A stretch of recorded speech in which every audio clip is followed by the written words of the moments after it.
I'm Savannah Boone, and welcome back to the Staples Center, where currently the Clippers are leading 54-40 going to the second half. These two teams are pretty evenly matched, but there are some leaders on both sides of the court, one of which is Schroeder. Right now, he is leading their offense with 10 points to his name. On the other side, of course, Griffin with 9 points. Welcome to the luxurious Annenberg Media Center. I'm Savannah Boone. And I'm Aaron Glazer. The USC men's volleyball team is taking on 6th-ranked UCLA tonight at the Galen Center. But Savannah, when it's a rivalry game like this, rankings really don't matter that much. Yeah, but defense does. And sophomore outside hitter Juan Luco Grasso said that after practice this week, that defense will be one of the deciding factors in tonight's game. You know that USC's in the Final Four? I did, that's right, Aaron. They're hoping for the Cinderella run to continue against 1 seed Gonzaga on Saturday. Well, Savannah, you know, we really could hope this was the Southern California USC, but unfortunately it's South Carolina. However, there is a member of the extended Trojan family participating this weekend. Yeah, USC freshman Jonah Matthews' brother, Jordan Matthews, used to play for Cal, transferred to Gonzaga, and this year is in the Final Four. Earlier this month, Jonah reflected on how watching his brother play is one of his favorite basketball memories. Thanks, Ben. The lacrosse team has been a bit up and down lately, so we've got that and more for you guys. It's time to light the torch. While the women's lacrosse team got back on track this past weekend, USC baseball did not. The Trojans were swept by Arizona and were outscored by at least 4 runs in every game. Heading over to the courts, the men's tennis team came out firing this weekend at home, earning them 2 solid wins against both Oregon and Washington. The Trojans definitely have some tough competition to face this weekend.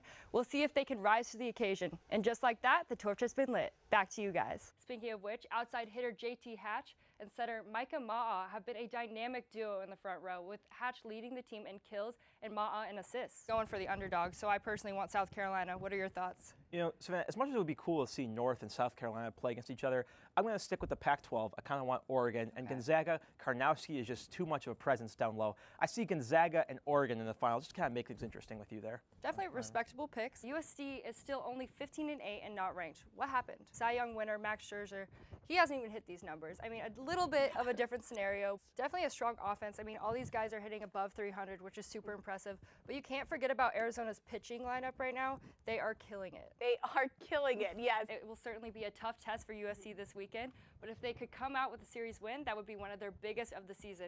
Kristen, thanks so much for joining me. Now let's go to Aaron, who is with one of the USC players who will be taking the field in Tucson this weekend.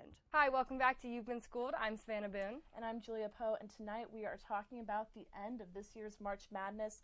Tonight, the University of North Carolina took down Gonzaga 71-65, and it was really thrilling right up until the very end. What was kind of a surprising end to this year's tournament. Yeah, definitely. These two teams have shared the title of best team in the country at different points of this year.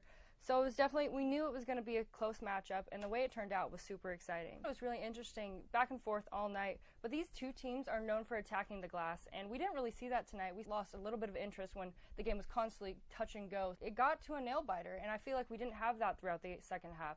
We got that in the last few minutes, which, you know, granted, it made the game better then, but I think it would have been nicer to see that throughout the whole second half. Of course, fouling.